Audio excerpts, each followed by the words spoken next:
जय श्री कृष्ण। दोस्तों, इस बार की जन्माष्टमी का उत्सव आपने भी खूब श्रद्धा और उल्लास से मनाया होगा। लेकिन जब मैंने इधर उधर मंदिरों और पंडालों में झांकियों को देखा तो महसूस किया कि भक्ति के बीच कुछ गलतियां और चूकें भी हुई हैं। आज इस वीडियो में हम ईमानदारी से उन गलतियों पर बात करेंगे ताकि हम सब सीख लें और अगली जन्माष्टमी और भी पवित्र, शुद्ध और मर्यादित तरीके से मना सकें। भाई बहन को राधा कृष्ण बनाना। पहली बात जो सबसे ज़्यादा चुभी वह यह है कि बहुत जगहों पर भाई बहन को राधा कृष्ण का रूप दे दिया गया।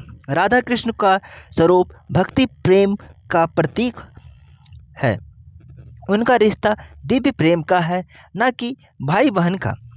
अब सोचिए, अगर हम भाई बहन को इस रूप में बैठाते हैं तो क्या यह हमारी आस्था के साथ खिलवाड़ नहीं है?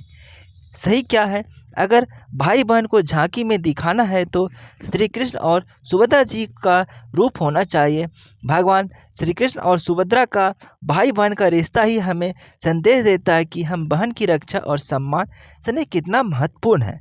महाभारत में भी वर्णन है कि श्री कृष्ण सुभद्रा का स्वयंवर अर्जुन से करवाया और उसके सुखी जीवन की चिंता की। यही आदर्श भाई का धर्म है। तो अगली बार यह जब भी झांकी बने इस मर्यादा का पालन अवश्य किए। और रात्रि जन्म समय की अनदेखी। भगवान श्री कृष्ण का जन्म भाद्रपद कृष्ण पक्ष अष्टमी रोहिणी नक्षत्र अर्धरात्रि को हुआ। लेकिन मैंने देखा कि बहुत से स्थानों पर जन्म महोत्सव दिन में ही मना लिया गया। कहीं शाम को ही नंद के आनंद भयो गा दिया गया। दोस्तों, आधी रात का समय है ही असली जन्म क्षण है। वह वातावरण अलग ही आध्यात्मिक ऊर्जा देता है।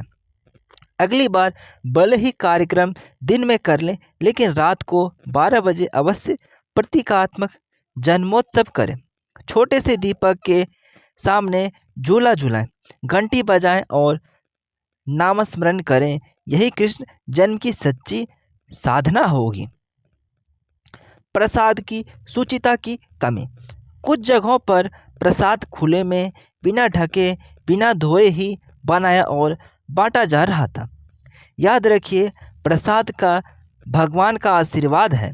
अगर हम उसमें स्वच्छता और शुद्धता नहीं रखते तो यह केवल भोजन रह जाता है। सुधार करना चाहिए। प्रसाद हमेशा स्नान करके स्वच्छ वस्त्र पहनकर बनाएं, ढक कर रखें। बांटते समय हरे कृष्ण या जय श्री कृष्ण का नाम लेकर ही दें। पद्म पुराण में कहा गया है कि प्रसाद में वही शक्ति है जो स्वयं भगवान में है, इसीलिए इसकी पवित्रता अत्यंत आवश्यक है।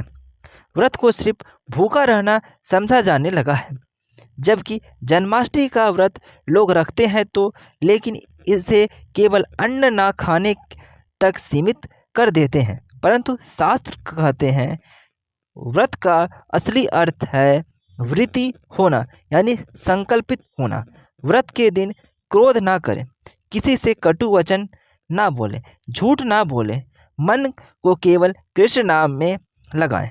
गीता में श्री कृष्ण कहते हैं मन मना भव मद भक्तो, अर्थात मन को मुझ में लगाओ तो केवल शरीर भूखा रहे, और मन गुस्से या ईर्ष्या से भरा हो तो यह व्रत नहीं कहलाता।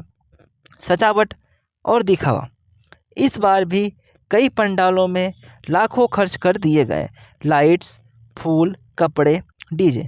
लेकिन जब देखा तो भक्ति का भाव उतना गहरा नहीं था।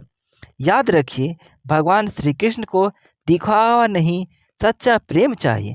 आप मिट्टी के दिए जलाएं, लेकिन मन से करें तो वही लाखों की सजावट से बढ़कर है। भगवत पुराण में कथा आती है कि विदुर जी ने भगवान को केले का छिलका ही प्रेम से अर्पित किया और भगवान ने बड़े आनंद से स्वीकार किया। तो असली महत्व भावना का है, ना कि खर्चे का। गलती। तेज आवाज़ में डीजे और शोर करना। कुछ जगहों पर डीजे इतनी तेज बज रहे थे कि भक्तों को भजन सुनना मुश्किल था। भगवान के नाम पर शोर करना क्या सही है? अगली बार डीजे की जगह कीर्तन, भजन, शंख, मृदंग की ध्वनि करें। इससे आत्मा को शांति मिलेगी, बच्चों बुजुर्गों पर भी बोझ नहीं होगा। भीड़ में धक्का मुक्की। दर्शन के लिए कतार में धक्का मुक्की, चप्पल पहनकर पंडाल में जाना, यहाँ तक कि झगड़े तक हो गए। दोस्तों, यह जन्माष्टमी है, मेला नहीं। अगली बार अनुशासन रखें, कतार बनाएं, पहले बच्चे और बुजुर्गों को दर्शन करने दें। पंडाल में भी शांति रखें। श्रीमद् भागवत में कहा है कि जो भक्त दूसरों को भी शांति और सम्मान देता है वही सच्चा भक्त कहलाता है। गीता और कथा की अनदेखी। लोग झूला झुलाते हैं, मिठाई बांटती हैं, लेकिन गीता का एक भी श्लोक नहीं पढ़ते। जन्माष्टमी का असली संदेश क्या है? धर्म की रक्षा करना, अधर्म का नाश करना।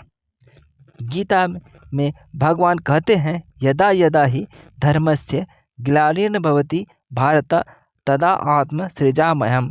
इसका अर्थ है कि जब धर्म कमज़ोर होगा मैं अवतार लूँगा। तो जन्माष्टमी पर गीता का अध्ययन अवश्य करें। इस पर्यावरण की अनदेखी। इस बार भी थर्मोकोल, प्लास्टिक की सजावट, डिस्पोजेबल प्लेट्स और कचरे का ढेर दिखा। क्या श्री कृष्ण जिन्होंने गोकुल वासियों को गोवर्धन उठाकर प्रकृति की रक्षा का संदेश दिया, वे खुश होंगे अगर हम प्रकृति को नुकसान पहुंचाएंगे? अगली बार मिट्टी के दिए, पत्तल होदोने, पुनः प्रयोज्य बर्तन। ग्रीन जन्माष्टमी का संकल्प। सेवा और दान भूल जाना। उत्सव मनाने में हम गरीब, असहाय, जरूरतमंदों को भूल जाते, जबकि असली भक्ति तो सेवा में है। अगली बार गरीब बच्चों को प्रसाद दें, प्यासों को पानी पिलाएं, कपड़े बांटें। श्री कृष्ण ने भी सुदामा को दीनता में स्वीकार किया, उसे गले लगाया। यही उनकी सबसे बड़ी शिक्षा है, सेवा और प्रेम।